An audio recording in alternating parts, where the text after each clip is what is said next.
प्रतिष्ठिता मनो मे वाचि प्रतिष्ठितम् आविरावीर्मैधी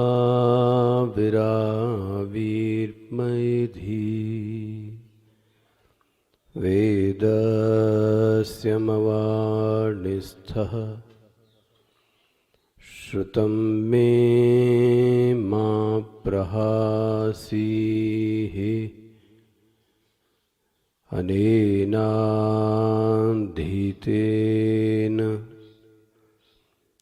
अहोरात्रान् सन्दधामि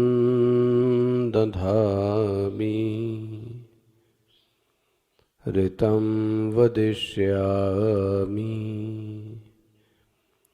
सत्यं वदिष्यामि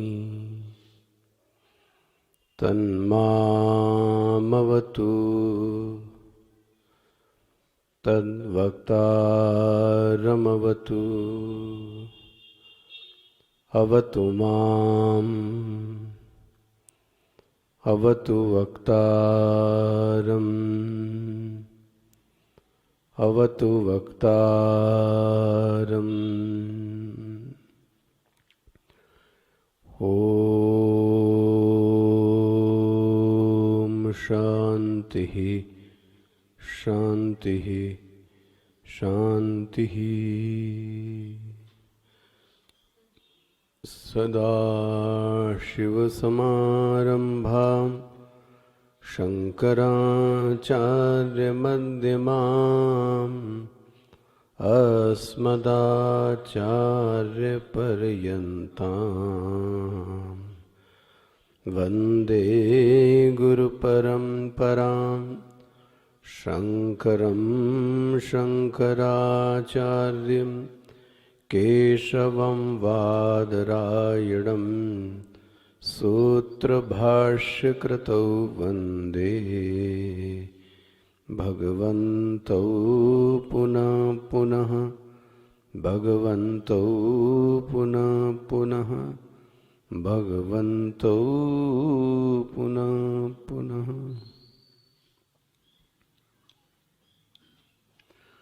ओमाप्यायन्तु मम वङ्गानि वाक्प्राणचक्षुश्रोत्रमथो बलम् इन्द्रियाणि च सर्वं ब्रह्मोपनिषदं माहं ब्रह्म निराकुर्यां मा ब्रह्म निराकरोत् अनिराकरणमस्त्वनिराकरणं मे अस्तु तदात्मनि निरतेयोपनिषत्सु धर्माः ते मयि सन्तु ते मयि सन्तु। ॐ शान्ति शान्ति शान्तिः।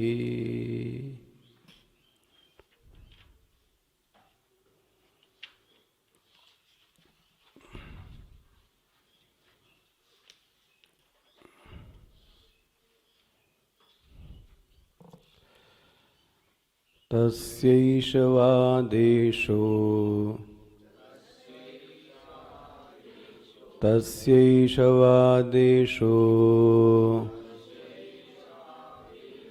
यदेतद्विद्युतः व्यद्युत तदा व्यद्युतदा इति नियमीषदा इति इन्यमीषदा इत्यदि दैवतम् तस्यैष वादेशो यदेतद्विद्युतो यदेतद्विद्युतः व्यद्युतदा विद्युतदा इति इन्नयमीषदा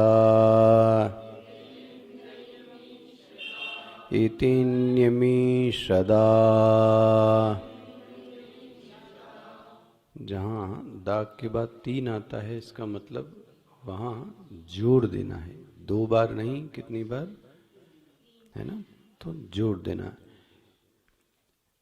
व्यद्युतदा इति न्यमीषदा इत्यदि दैवतम् तस्य प्रकृतस्य ब्रह्मणः एष वादेश उपमापदेशः निरुपमस्य ब्रह्मणः येन उपमानेन उपदेशः सोऽयमादेश इत्युच्यते। किं तद् यद् एतत् तत्प्रसिद्धम् किं तद् यद् एतत् प्रसिद्धम् लोके विद्युतः व्यद्युत तद् विद्योतनं कृतवत् इति तदुपपन्नमिति विद्युतः विद्योतनम् इति कल्प्यते इत्युपमार्थे विद्युतः विद्योतिनम् इति एव अर्थः। या यथा सकृद्विद्युतम् इति श्रुत्यन्तरे च दर्शनाद्विद्युतमिव हि सकृदवात्मानं दर्शयित्वा तिरोभूतं ब्रह्मदेवेभ्यः अथवा विद्युतः तेज इति अध्यार्थम् तेज इति अध्याहार्यम् व्यद्युत तद विद्योति तवत इव विद्युतस्तेजः सकृद्विद्योति तद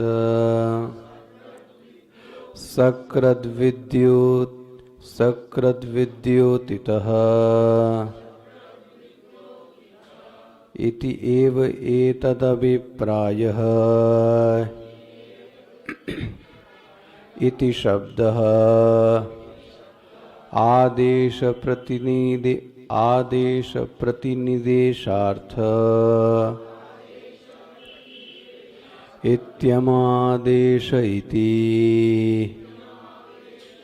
इच्छब्दः समुच्चयार्थ अयं चापरः तस्यादेशः को असौ न्यमीषत न्यमिमीषत यथा चक्षुर्न्यमीषितम् यथा चक्षुर्न्यमिमीषन् निमेषं कृतवत् स्वार्थेऽडिच उपमार्थैवाकारः चक्षुषः विषयं प्रति प्रकाशतिरोभाव एव च इति अर्थः।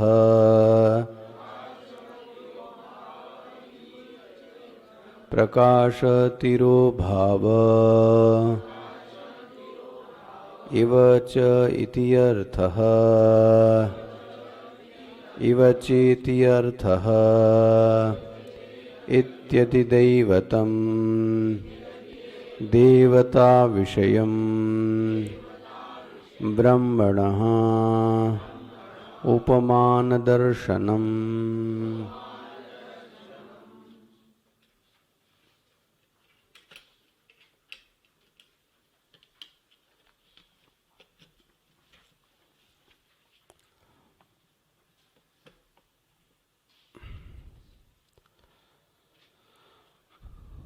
तस्यैष आदेशः यदेतद् विद्युतः विद्युत तदा इत्यन्यमीषदा इत्यमिद दैवतम्। थोड़ा इको कम करो, इसका बढ़ाओ। ये देखो लटक गया है, तो कहाँ जाए? उसको ठीक कर लो भी। इसको इतना करो कि मेरी कान की हाइट में आए। देखो देखो कर दो। तो सवेरे तो देख लेना चाहिए।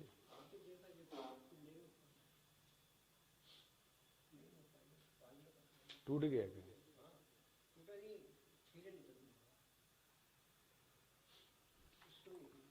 आप खड़े रहो ऐसे।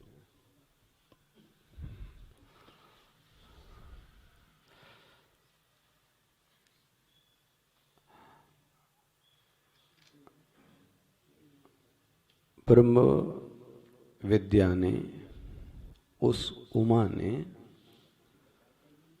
उपदेश देने के बाद और योग्य शिष्य को बहुत ज्यादा उपदेश देने की आवश्यकता नहीं पड़ती। मंद अधिकारी को ही लंबे लंबे उपदेश देने की आवश्यकता पड़ती है। मंद अधिकारी का तात्पर्य है कि जिसका अंतःकरण शुद्ध नहीं है। तो उसको फिर विभिन्न रीतियों से क्या करता है व्यक्ति? उपदेश करता है। जैसे आपके पास कोई चंचल व्यक्ति बच्चा होए और वो ना पढ़ रहा है, तो आप उसको एक अक्षर सिखाने के लिए क्या करते हैं? विभिन्न तरीके से उसको लगाते हैं कि वो एक क या एक ए लिखना सीख जाए। इसका मतलब वह लड़का, वह जो बच्चा है वो कैसा है? चंचल। कुछ भी कहें, इंद्र योग्य था, आपने देखा, और योग्यता के बाद में जो सबसे बड़ी थी कि उसने गुरुपसदन किया। और गुरुपसदन करने के बाद जो प्रक्रिया वेदांत में बताई गई है कि प्रश्न को पूछना, प्रश्न को सुनना, शरणागत होना, वह सब प्रक्रियाओं का पालन उसने किया। इसलिए ज्ञान में तो सेकंड और मिनट का समय भी नहीं लगता। सच्चाई भी यही है। निमिष मात्र का समय नहीं लगता। निमिष मात्र मतलब ये, हाँ, जैसे ये आपने पलक झपकाई, इतना ज्ञान होने में समय लगता है। इतना ज्ञान होने में समय लगता है। भागवत में वो फिर नाम से विस्मृत हो गया। वहां तो 3 क्षण में ही मुक्ति हो गई। परीक्षित की तो 7 दिन में हुई। तो योग्य अधिकारी हो, तो योग्य अधिकारी मतलब मंद जिज्ञासु ना हो, उसमें वर्ण न किया हुआ होवे, ज्ञान के प्रति उसके मन में शरणागत का भाव न होवे, तो विद्या वहां पर फलवती नहीं होती। विद्या को फल देने के लिए एक वातावरण चाहिए, वह वातावरण नहीं मिलता तो वह जो पुष्प है वो अंकुरित नहीं हो पाता। अच्छा भाई, अब वह तो उपदेश देकर चली गई और इंद्र को ज्ञान भी हो गया। क्या ज्ञान हो गया? वो यक्ष था। वो ये जो यक्ष था वो कौन था? वो ब्रह्म था। वह जो यक्ष था वो कौन था? वो ब्रह्म था। देखो, और इतना बोला ब्रह्म विद्या ने। अच्छा ये भी देखो, अब इसमें हर व्यक्ति के बोलने से ज्ञान भी नहीं होता, ये भी एक सच्चाई। कोई योग्य साधना से संपन्न, प्रमाण व्यापार में कुशल, संप्रदाय में आने वाला व्यक्ति यदि चेष्टा करे तभी जाके ज्ञान होता है, वरना हमारे उसी शब्द के उच्चारण करने से किसी भी प्रकार की प्रमा का कोई निर्माण नहीं होता। कई बार तो हमारी जो बात है वो हास और परिहास में व्यक्ति लेता है, जबकि बात गंभीर है। लेकिन बात गंभीर है, लेकिन व्यक्तित्व गंभीर नहीं है। तो व्यक्तित्व यदि गंभीर नहीं है तो चाल चलन और उसकी जो एक ऑरा है यदि वो कमजोर है, तो आप ध्यान रखें कि उसके किसी उपदेश का कोई असर होने वाला नहीं है। अब ब्रह्म विद्या साक्षात उपदेश कर रही है। इंद्र जैसा योग्य अधिकारी है, तो एक ही बार में यह ज्ञान हो गया कि वो जो यक्ष था वो यक्ष नहीं था, वो कौन था? ब्रह्म था। और ज्ञान होने के बाद वह गया और उसने उन सभी लोगों को उपदेश भी किया। किसको? अन्य लोग। और उनको भी क्या हो गया? ज्ञान हो गया। तो एक दृष्टि से तो उपनिषद यहां समाप्त होता है, आख्यायिका। लेकिन उपनिषद को पता है कि हम लोग मंद अधिकारी हैं, इतना बावजूद भी हमको अभी भी ज्ञान होने वाला नहीं। तो श्रुति कुछ उपासनाओं का प्रकरण हम में जोड़ती है, लेकिन उस उपासना को, प्रकरण को जोड़े उसके पूर्व क्या कहती है जरा देखिए। तस्य तस्य एष आदेशः, मिला? तस्य, तस्य मतलब उसका, उसका यह आदेश है।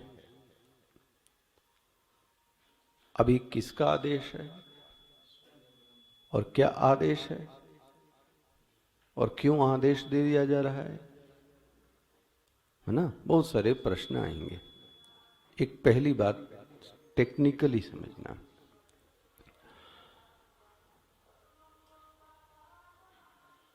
जो सर्वनाम, जैसे तस्य शब्द क्या है? सर्वनाम। जो सर्वनाम शब्द आता है वह सदैव संज्ञा के बाद में आता है।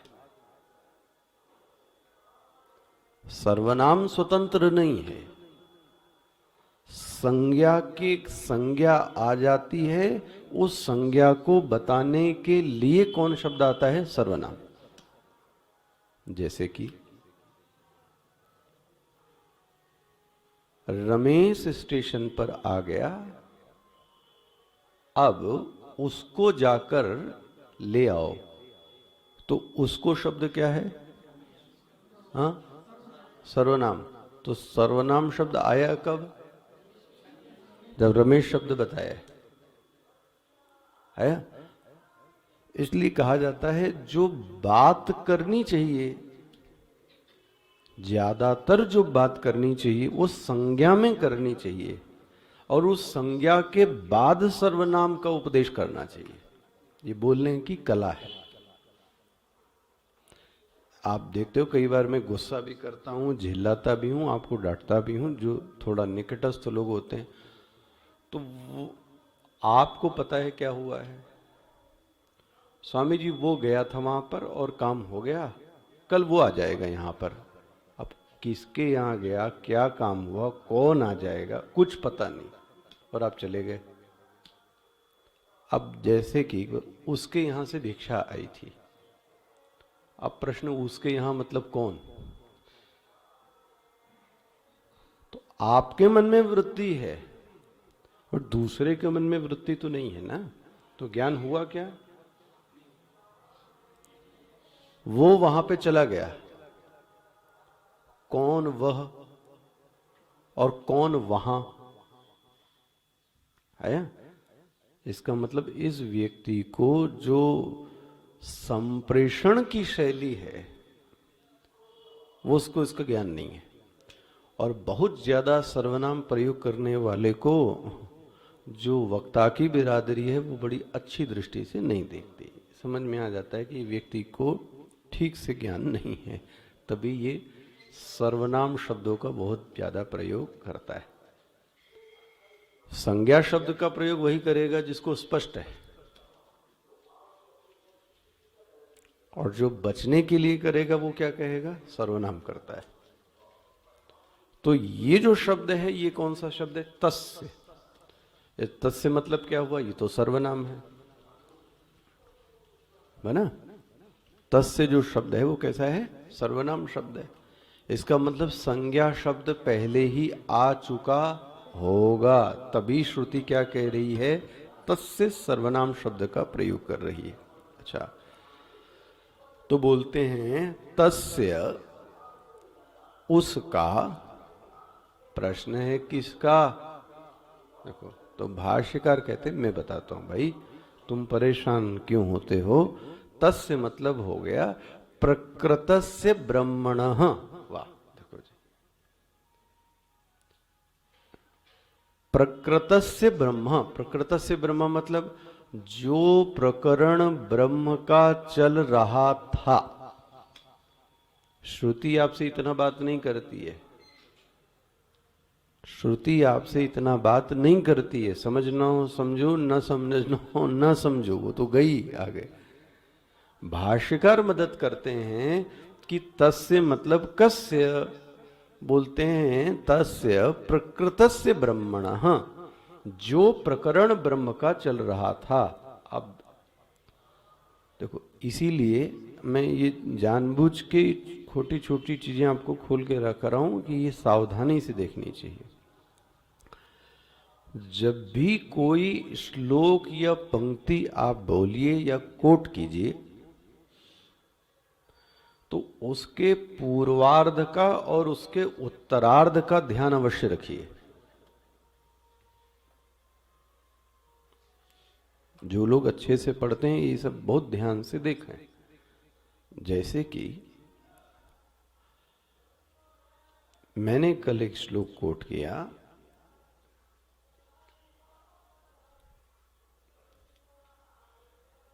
कि अपने कर्म को पूजा बनाओ, तम अभ्यर्च, याद आया श्लोक, सिद्धम सिद्धिम विन्दन्ति मानवा।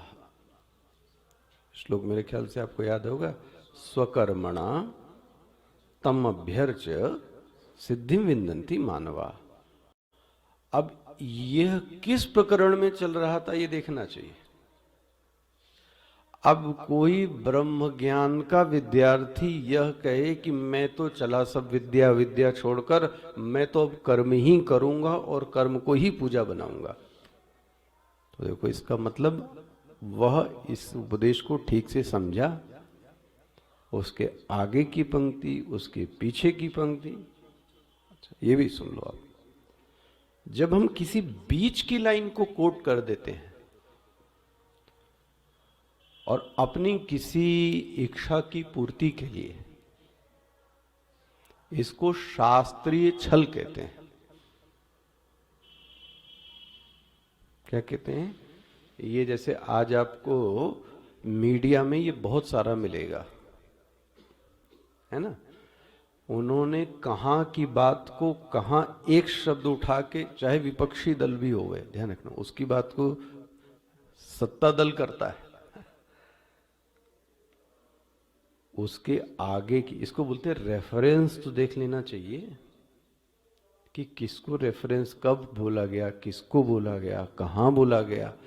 लेकिन आपने क्या किया, अपने अनुकूल मत को निकाल लिया और लाके क्या कर दिया, दूसरा व्यक्ति बड़ा प्रभावित हो गया। अरे वाह,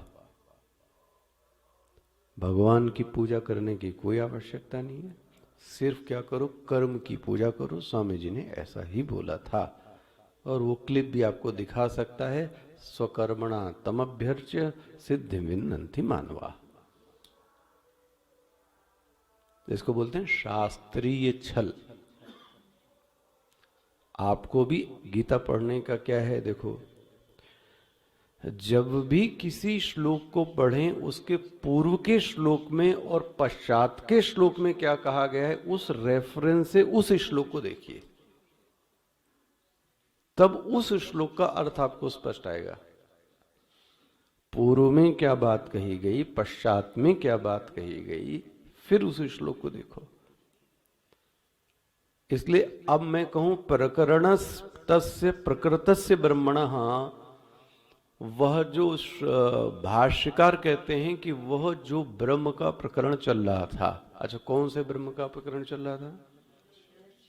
हाँ, तो बोले ब्रह्म भी बहुत प्रकार के होते हैं क्या? अब भाई प्रश्न उठेगा ना, क्या ब्रह्म भी बड़े प्रकार के होते हैं? कि वो जो प्रकरण चल रहा, एक ही चीज होती है, तो उसको ये क्यों कह रहे हो कि उसका प्रकरण चल रहा है? देखो, शब्दों के प्रति कितने जागरूक होना चाहिए। अन्य विकल्प होवे तो बात करो ना भाई। भाई उसने सांस ली, ये कौन सी बात होती है? सांस का कोई विकल्प तो, कोई भी विकल्प नहीं है, सांस तो लेना ही पड़ेगा। तो कोई ब्रह्म का कोई विकल्प भी है क्या भाई, कि प्रकृति से ब्रह्म क्यों कर दिया? बोले हाँ महाराज, ऐसा है, संदर्भ की अपेक्षा से ब्रह्म के दो भेद कहे गए। स्वरूप की अपेक्षा से उसको निर्गुण ब्रह्म कहते हैं, और जगत की अपेक्षा से, स्वरूप की अपेक्षा से निर्गुण ब्रह्म, और जगत की अपेक्षा से सगुण ब्रह्म कहते हैं। ये स्पष्ट हो गया। ये स्वरूप की अपेक्षा से निर्गुण ब्रह्म और जगत की अपेक्षा से सगुण ब्रह्म। तो जो यहां प्रकरण चल रहा था वो निर्गुण ब्रह्म का नहीं चल रहा था। देखो, यहां जो प्रकरण चल रहा है वह किसका चल रहा है? सगुण ब्रह्म का। इतना अर्थ आपके दिमाग में आना चाहिए। स्पष्ट हो गया। अब कोई एक और मूर्खाधिराज बैठे हो, मान लो, वो बोले सगुण ब्रह्म मतलब क्या? सगुण ब्रह्म मतलब क्या? तो अब उसको क्या आप पूरा 12वां अध्याय सुनोगे सगुण ब्रह्म का? तो संक्षेप में उसको आपको अगर समझाना हो और जिज्ञासु ही होवे तो आप क्या कहोगे सगुण ब्रह्म का प्रकरण मतलब?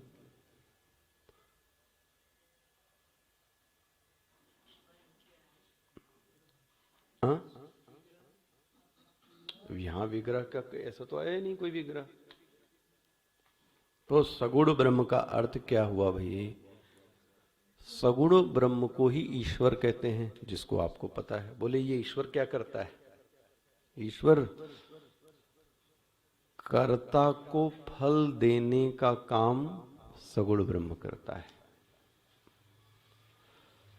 कर्ता को फल देने वाली जो शक्ति है वो सगुण ब्रह्म है। कर्ता को फल देने के लिए जो ज्ञान चाहिए वो ज्ञान उसमें है, उसको सगुण ब्रह्म कहते हैं। ईश्वर इच्छया तृणमपि वज्री भवति। उसी की इच्छा से जो तृण है वह वज्र हो जाता है, उसको सगुण ब्रह्म कहते हैं। वाह। वह जो विद्या सहाय है, जो विद्या को उपजने में मदद करता है, ब्रह्म विद्या में सहायता प्रदान करता है, उसको सगुण ब्रह्म कहते हैं। जो जगत में सर्वज्ञ के रूप में जाना जाता है उसको सगुण ब्रह्म कहते हैं। जो सभी विद्याओं का मूल स्रोत है उसको सगुण ब्रह्म कहते हैं। जिसमें करुणा और क्षमा की वृत्ति से भरपूर मात्रा में होवे, हाँ, उसको सगुण ब्रह्म कहते हैं। कितने सारे लक्षण हो गए आपके। ये जो भी मैंने बोले हैं ये सब आपके भाष्य में आए हुए चीजें हैं, क्योंकि आपने वाक्य भाष्य पढ़ा था भी, ये सब वहीं से है। तृणमपि वज्री भवति, कर्म को फल देने वाला, कर्म को फल को शक्ति देने वाला। अच्छा,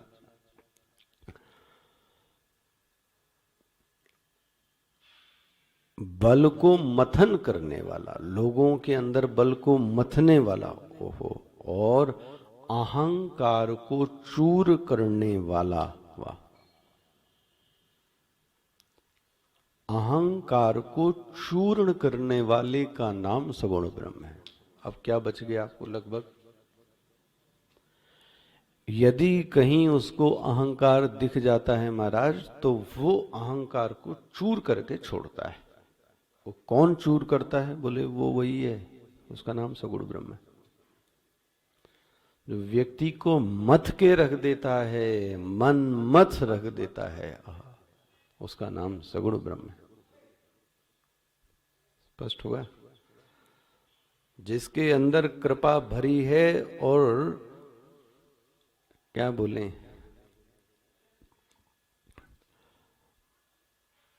कृपा के लिए क्या कहा गया कि कृपा भी उन्हीं की कृपा से प्रकट होती है। हाँ, जासु कृपा नहीं कृपा अघाती। वाह। देखो ये इधर चौपाई देखो क्या है तुलसीदास जी। जो कृपा है उस पर जो कृपा करने वाला है, पकड़ में आता है क्या कहा जा रहा है। देखो ये है, इसको बोलते काव्य। ये पेंसिल तोड़ना और दो शब्दों को मिलाने को काव्य नहीं कहते। कृपा को कृपा से पूर्ण करने वाला। कृपा जो चीज है वो जिससे कृपा प्राप्त करती, और यही नहीं, और प्राप्त करते हुए भरती नहीं है। इतनी कृपा वहां से। जासु कृपा नहीं कृपा आघाती। आघाती मतलब, अब ये आपके नहीं समझ में आएगा, ये अवधी भाषा का शब्द है। आघाती मतलब होता है पेट नहीं भरना। बोलते हैं इसको इतना खाना खिलाओ कि ये अघाता नहीं। अघाता नहीं मतलब पेट नहीं भरता, ऐसा बोलते हैं। ये जो अवध के क्षेत्र में जाएंगे वहां ये शब्द बोलते हैं कि इसका पेट नहीं अघाता है। पेट नहीं अघाता मतलब, तो जास कृपा नहीं कृपा अघाती। कृपा भी इतनी सारी कृपा मिलती है, और इतनी कृपा मिलने के बाद भी उसका पेट, ओहो, ये कौन है। जैसे हमारे स्वामी जी ने इसको भागवत, और कहीं मुझे याद है कि किसी चीज को देखो तो उसके सोर्स को देखो। तो जैसे जल है,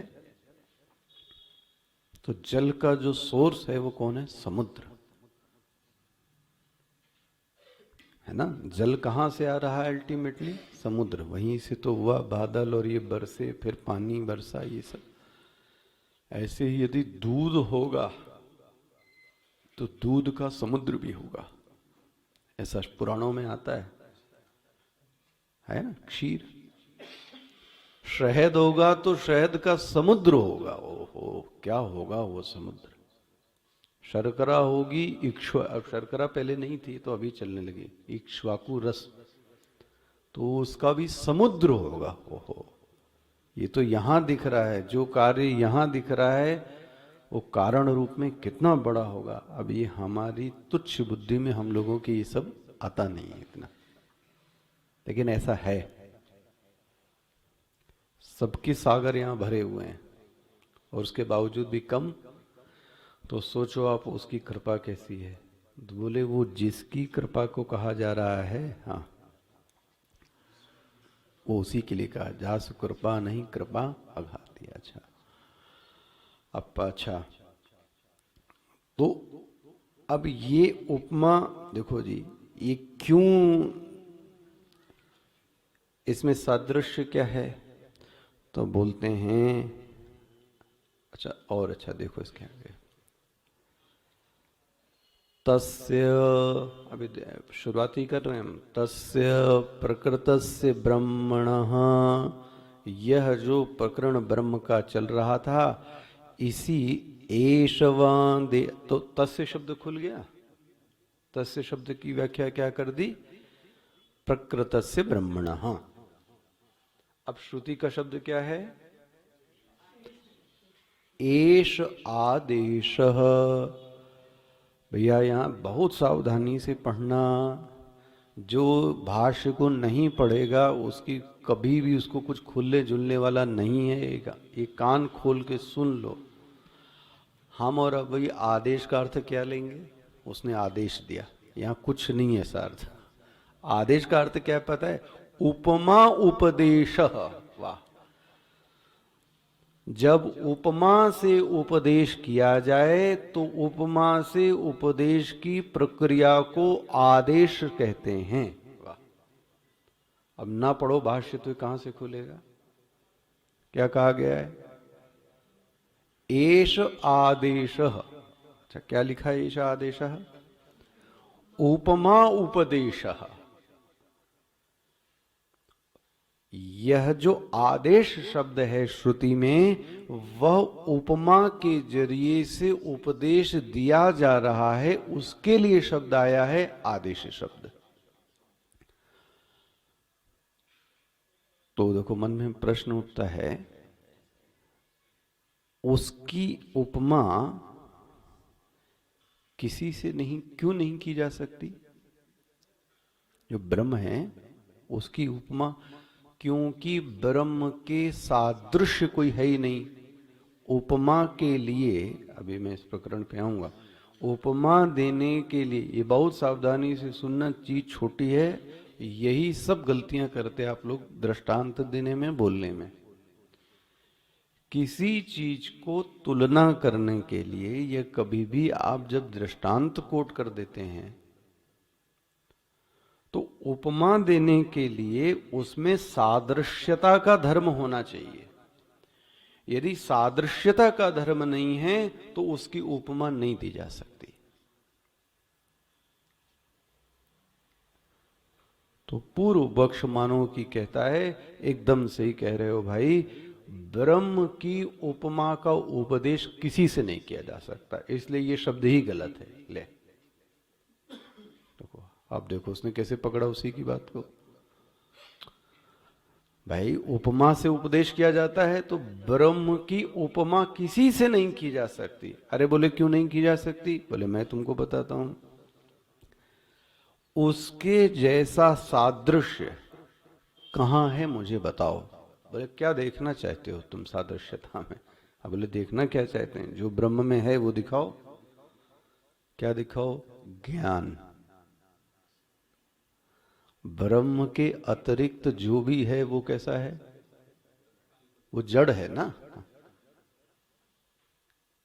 भाई। दो ही तो विभाग है, जड़ और चेतन। तो ब्रह्म की तो उपमा ही की जा रही, तो ब्रह्म को तो छोड़ ही दो आप। अब उपमा किससे करोगे? तो जो बचा वो सब क्या है? तो कहां आप ये बोल रहे हो कि ब्रह्म की उपमा कर रहे हो? ब्रह्म का जो ज्ञान है, ब्रह्म की जो शक्ति है, ब्रह्म का जो बल है, ब्रह्म का जो वीर्य है, ब्रह्म का जो रूप है, हाँ जी, जो ब्रह्म का प्रभाव है, मिला? ज्ञान, शक्ति, बल, रूप, प्रभाव, ये सब किसी से नहीं किया जा सकता। इसलिए मैं तो ये कहूंगा निरुपमस्य ब्रह्मणः अह। देखो उसने विरोध किया, ये भाष्य में ही है आपके, कहीं बाहर से नहीं दे रहा हूं मैं भाई। एष आदेश का अर्थ किया गया उपमा आदेश। ध्यान रखना, कोई बैठता नहीं है पूर्व पक्ष, भाष्यकार खुद ही अपने मन से बात करते हैं। कभी आपने की अपने मन से बात? यही मनन का तरीका है, मनन का तरीका यही होता है। मनन में श्रवण से ही कम आलंबन होते हैं, तो सबसे बड़ा जो आलंबन है मनन का वो आपका अंतःकरण है। तो जब बैठें अकेले में तो भाई वह व्यापक है, तो मन में आएगा क्यों व्यापक है, ये प्रश्न क्यों किसने किया, क्यों व्यापक है? अच्छा, मन ने। तो बोले वो आकाश की तरीके से व्यापक है। तो बोले आकाश तो पैदा हुआ है, तो आकाश कहाँ से व्यापक है? आकाश में तो गुण है, ब्रह्म में तो कोई गुण नहीं है। ये जो चर्चा हो रही किससे हो रही है? ये दिस इज कॉल्ड मनन, यही है मनन। और जब आप चर्चा करेंगे तो आपको मक्खन फिर निकलेगा, लेकिन इतनी जल्दी नहीं है, उसको बड़ा करते करते करते करते फिर जिसकी जितनी जल्दी अभ्यास उसको उतना जल्दी, तो कोई ना कोई निष्पत्ति आपको क्या हो जाएगी, प्राप्त हो जाएगी। भाष्यकार ने इतना बोला, आदेश शब्द का अर्थ है उपमा से उपदेश करना, उपमा से उपदेश करना। उसी समय भाष्यकार के मन ने ये बोला, अरे उपमा करोगे तो किससे करोगे इसकी भाई, क्योंकि इसके सादृश्यता से तो यहां कोई दिखता नहीं है, न ज्ञान न बल न वीर रूप न प्रभाव, तो फिर क्या करोगे? तो इसलिए देखो अब क्या बोलते हैं, अब देखो अपना, तस्य प्रकृतस्य ब्रह्मणः एष आदेशः उपमादेशः निरुपमस्य ब्रह्मणः येन उपमानेन उपदेशः।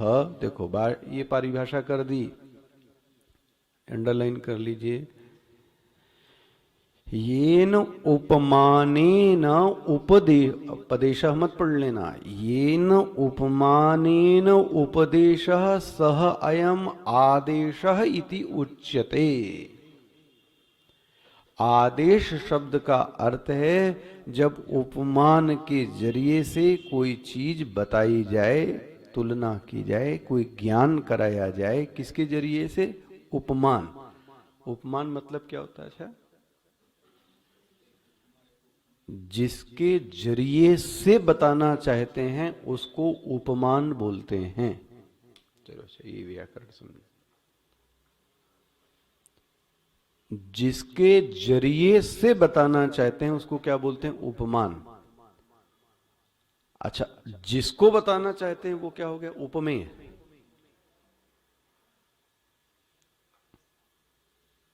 क्लियर हो रहा है? नहीं हो तो पूछिएगा। जिसके जरिए से बताना चाहते हैं उसको क्या बोलते हैं? उपमान। अब ब्रह्म का उपदेश यहां किसके जरिए से किया जा रहा है? आख्यायिका के जरिए से। तो आख्यायिका क्या हो गई? उपमान। आपको और ले चलते है ना, सरल लग रहा है कि नहीं? कठिन तो नहीं लग रहा है कुछ ना? जिसके जरिए से उपदेश किया जाए उसको क्या बोलेंगे? उपमान। और जिसको लक्षित करके किया जाए उसको क्या बोलेंगे? उपमेय। दृष्टांत देते हैं, बोलते हैं मन चंचल है।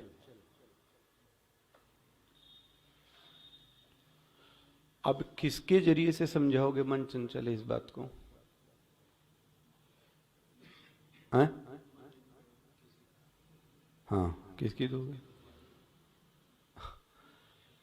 पीपल पात सरिस मन डोला। देखो तुलसीदास जी, देखो देखो ध्यान से समझो इस चीज को। आपको यह बताना था कि जो मन है वो चंचल है। तुलसीदास जी ने कहा मैं समझाता हूं, तुम इधर आओ हमारी क्लास में बैठो। कहते हैं पीपल पात सरिस मन डोला, इतनी चौपाई लीजिए बस। जैसे पीपल के पेड़ के जो वृक्ष के जो पत्ते होते हैं वो जैसे चंचल होते हैं, वैसे ही मन भी क्या होता है। देखा, जरा सा हवा जैसे ही चलती है तो पीपल का पत्ता तुरंत क्या हो जाता है, डोलने लगता है। बोले मन भी ऐसे ही है। मन भी ऐसे ही मतलब क्या हुआ, जहां सत्व गुण आया डोला, डोला। रजोगुण आया डोला, तमोगुण आया डोला, किसी ने कोई बात कह दी डोला। आहा, डोल ही रहा है। डोल रहा मतलब स्थिरता नाम की कोई चीज ही नहीं व्यक्तित्व में, स्थैर्यम ही नहीं है। बोले इन्होंने ऐसा बोला तो मैंने गुस्सा कर दिया। उसने ऐसा बोला तो तुमने क्यों कर दिया, ये है प्रश्न। ये है तो तुमको ये करना चाहिए कि उसके बोलने के बावजूद भी तुमको गुस्सा नहीं करना चाहिए। ये तुम्हारी स्किल है। दुनिया ऐसे बोलती रहेगी तो तुम ऐसा करते रहोगे क्या, प्रश्न ये। दुनिया यही एक्सक्यूज देती ना, इन्होंने ऐसा बोल दिया, उसने बोला वो तो ठीक है, वो हो जाने, तुमने क्यों ऐसा जवाब दिया। हवा चले और तुम स्थिर रहो।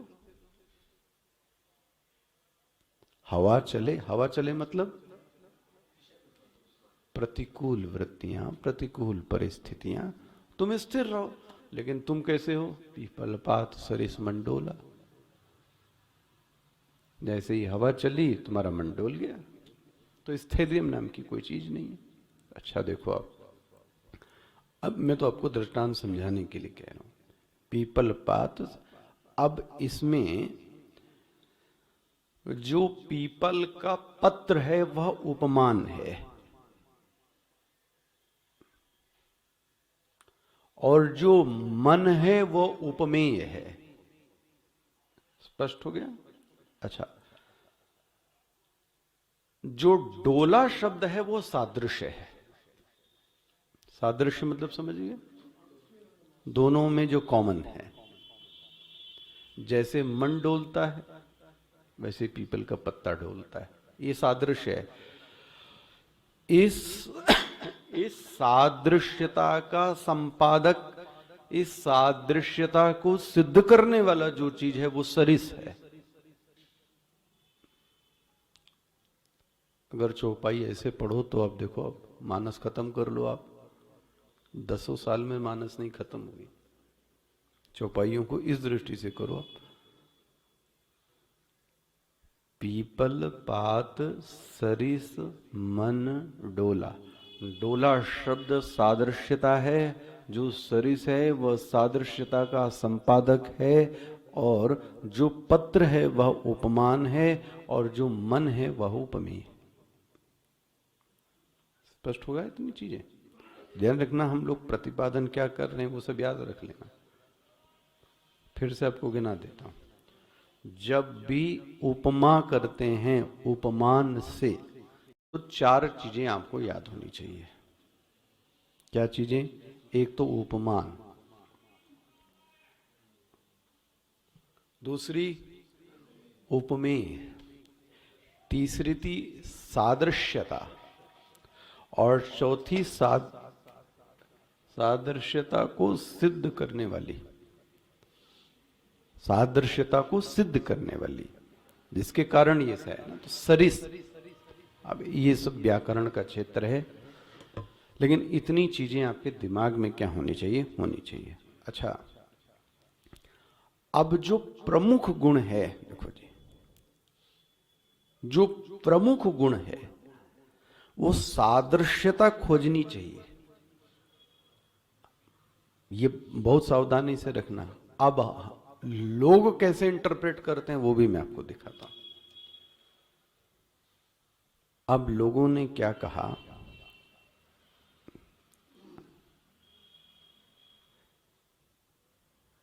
कि जैसे कोई ऐसे कह दे कि जैसे पीपल का पत्ता हरा होता है ऐसे मन भी हरा भरा होता है।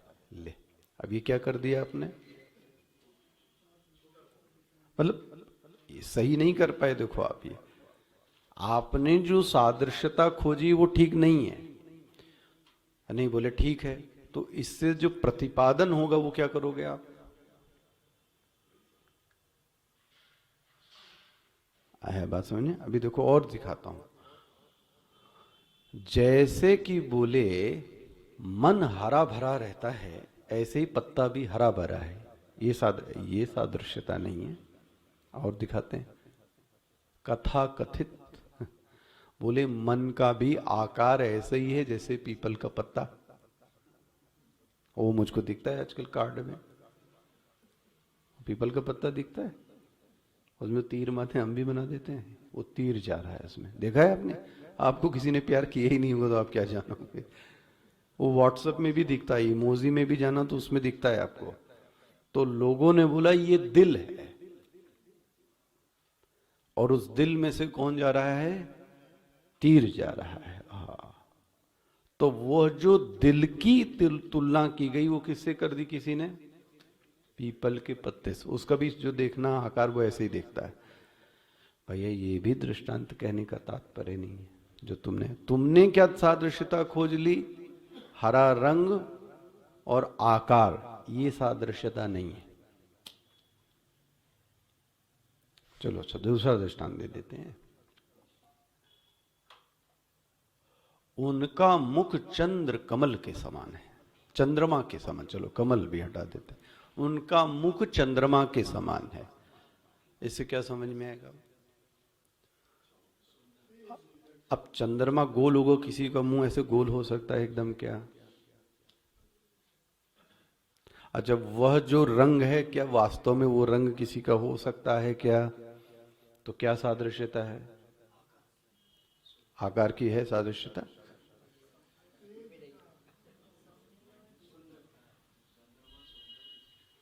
पकड़ में आ रहा है आपको कभी? अब उसमें यह सादृश्यता लेनी चाहिए कि जैसे चंद्रमा को देखने पर मन आह्लादित होता है, इसी तरीके से इसके मुख को देखने पर मन भी क्या होता है? आह्लादित होता है। इसलिए क्या कह दिया गया? अब मिश्रा जी के जैसे अगर वेदांती हुए तो अब इसमें एक और देखो दिखा है। बोलते हैं जैसे चंद्रमा पर प्रकाश है वैसे ही तुम भी पर प्रकाश हो। ले, ये वेदांत कहां से आ गया भाई इसमें? पर प्रकाश मतलब चंद्रमा का जो प्रकाश है वो स्वयं का प्रकाश। और ये बात सच है कि चंद्रमा का जो प्रकाश है, लेकिन आपने किसी की सुंदरता के लिए बोला तो बोले नहीं, इनका प्रकाश किसी और से सिद्ध है, इसलिए यह पर प्रकाश सिद्ध है। तो गलत हो गया कि नहीं हो गया? तो उसमें क्या बोलते हैं, रस में आपने क्या डाल दिया? एक खटाई डाल ले हो गया, उसकी सुंदरता आह्लाद तो गई। तो यहां पे क्या वृत्ति लेनी है? क्या वृत्ति लेनी है? आह्लाद की वृत्ति। जैसे सीता जी का मुख क्या बोलते हैं? चंद्रमा के समान है। ऐसे हमने बहुत सारे आपको समझाए होंगे कमल की तरीके से। क्यों कमल? मतलब असंगता। जो नेत्र हैं राम के, जो राजीव नेत्रम कमल के जैसे हैं, इसका मतलब वह असंग है, ये लेना चाहिए। जैसे कमल जल में रहकर भी असंग रहता है, ऐसे ही नेत्र सब कुछ देखते हुए भी नेत्र कैसे हैं? ये राम के नेत्र थे। अब लोगों ने वो नेत्र कैसे बनाने चालू कर दिए? वो पंखुड़ी के जैसे इतने बड़े। ऐसा तो कभी हो ही नहीं सकता किसी के नेत्र। हो सकता है क्या? तो मैं आपसे भी यहां क्या कहना चाह रहा हूं? सादृश्यता ग्रहण कीजिए। आया? तो यहां पर जैसे मैंने दो तीन आपको दृष्टांत दिए, पीपल पात सरिस मंडोला। तो यहां सादृश्यता क्या है? डोलना, है ना? जैसे चंद्र कमल, तो उसको देखकर मन में आह्लाद की वृत्ति, इसको बोलते हैं सादृश्यता। तो बोलते हैं जहां, आप देखो फिर से, जहां उपमा के जरिए से उपदेश किया जाता है उसको आदेश कहते हैं। मिल गया? स्पष्ट हो गया? ये लाइन अंडरलाइन की। अब आएंगे इस प्रकरण पे। अच्छा, आपका भी आदेश क्लियर कर दें। हम लोग आदेश मतलब वो भी समझ लो आप। आसमंता दिशति इति आदेश।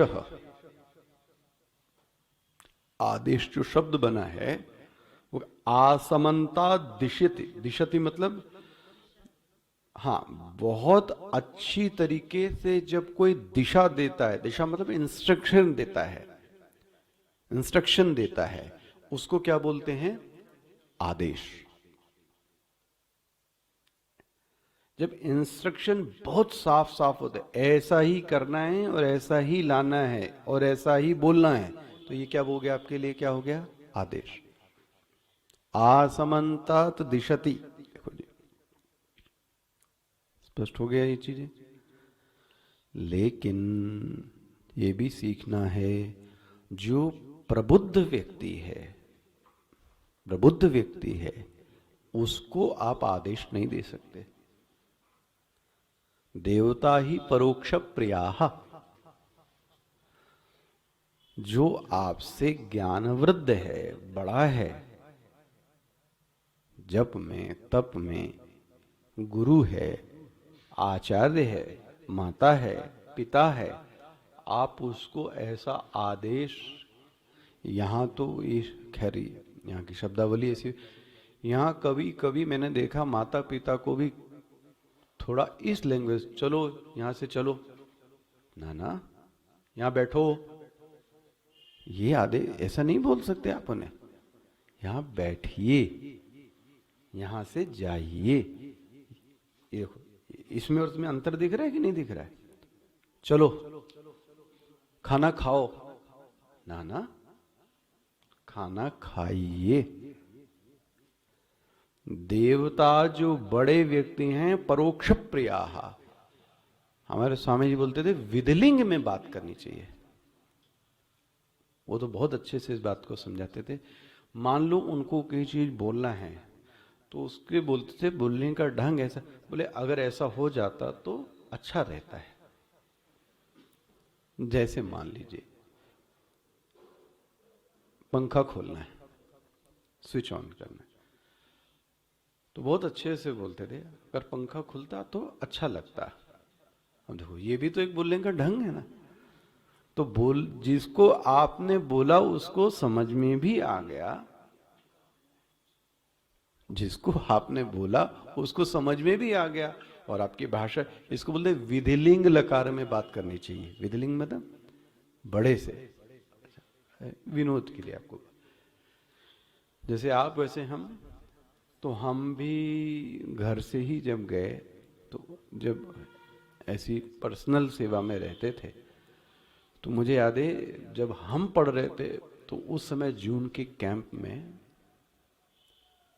आम स्वामी जी को पसंद है, आपको पता ही है, तो बहुत सारे लोग बैठे थे, मैं भी सफेद ड्रेस में था। तो उन्होंने बोला कि जो मेरा पूर्वाश्रम नाम था लेके, कि जरा मिठाई और आम दिखाओ जरा। अब मैं मूर्ख ठहरा, ये आम दिखाया, ये मिठाई का डिब्बा दिखाया, फिर से रख दिया, सब चले गए। उसके बाद अच्छा सत्संग हुआ, तो बोले तुमको समझ में नहीं आता है? तो मैंने कहा दिखाया तो था गुरुजी, वो आम भी दिखाया। तो बोलते तुमसे मैं मांगूंगा क्या? तो मेरे समझ आया, तो इसमें क्या दिक्कत है मांगने में? उसमें दिक्कत क्या है मांगने में? फिर समझ में आया कि गुरु तो आपसे ऐसे नहीं कह सकता ना कि मुझको लाओ। तो उनकी ये भाषा थी कि आम दिखाओ का मतलब ये था कि आम को उनके सामने लाओ। देखो, इतना आपको ट्यून्ड होना पड़ता है गुरु। अच्छा, ये ट्यून यहीं की भाषा है, मैं आपको बताऊं, देवता परोक्ष प्रिया। जो बड़ा व्यक्ति है, जो ज्येष्ठ है, श्रेष्ठ है, ज्ञानवृद्ध है, तपोवृद्ध है, आपसे कोई संत है, कोई महात्मा है, उसको आयेश आदेश ऐसा करके बात नहीं कर सकते आप। यहां चलना भी अच्छा रहता है, ऐसा कार्य भी उचित रहता है, ये भाषा का प्रयोग करना चाहिए। स्पष्ट हुआ? तो आसमंता दिशति, सीधा सीधा जब इंस्ट्रक्शन दिया जाता है उसको क्या बोलते हैं? आदेश। लेकिन उस आदेश में ध्यान रखने, आदेश को देने वाला और किसको आप बताना चाह रहे हैं। कम से कम अपने ज्येष्ठ श्रेष्ठ संत और गुरु को आप ऐसे करके नहीं बोल सकते। बना? यही तभी तो आपको समझ में आता है कि आपके अंदर कुछ श्रृंगारित चीजें हैं ना। फिर श्रृंगार किया क्या आपने? यही तो वाणी का श्रृंगार है। समझ में? तो ये चीजें बहुत ध्यान रखनी चाहिए शिष्टाचार में। तो फिर देखो अपने निरूपस्य ब्रह्मण, अरे ब्रह्म की किससे उपमा की ही नहीं जा सकती, तो फिर क्यों कह रहे हो कि उपमा करे? अरे बोले ये न उपमान उपदेश, जब उपमा से किसी, जब उपमा के जरिए से आदेश होता, ज्ञान कराया जाता है, उसी को सह अयम आदेश इति उच्यते, उसको क्या बोलते हैं? आदेश। किंग तद ये तत्प्रसिद्धम लोके। अब ये बताओ, चलो बात मान ली, तुम ब्रह्म की उपमा किससे करोगे? प्रश्न ये मान ली मैंने कि तुम उपमा के जरिए से उपदेश कराते। जैसे तुमने मन की उपमा किससे कर दी? पीपल के। क्यों कर दी? क्योंकि सादृश्यता है। ध्यान रखना, उपमा क्यों की? उपमा उसी से कर सकते हैं जिसमें क्या हो? सादृश्यता। तो तुम ब्रह्म, देखो दो प्रश्न है, ब्रह्म की उपमा किससे करोगे? पहला प्रश्न है। जिससे करोगे उसमें और ब्रह्म में क्या सादृश्यता है वो बताओ। ये पूर्व पक्ष का प्रश्न है। आया? कल देख,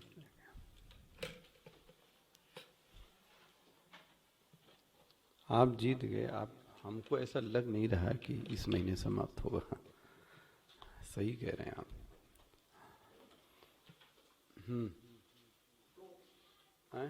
दो, दो, कोई 3 बोल रहा, कोई 2 बोल रहा है। नहीं 2 होगा क्योंकि कल तो माने एकदम। अच्छा भाई, अरे याद बढ़ाइए। ओम श्री परमात्मा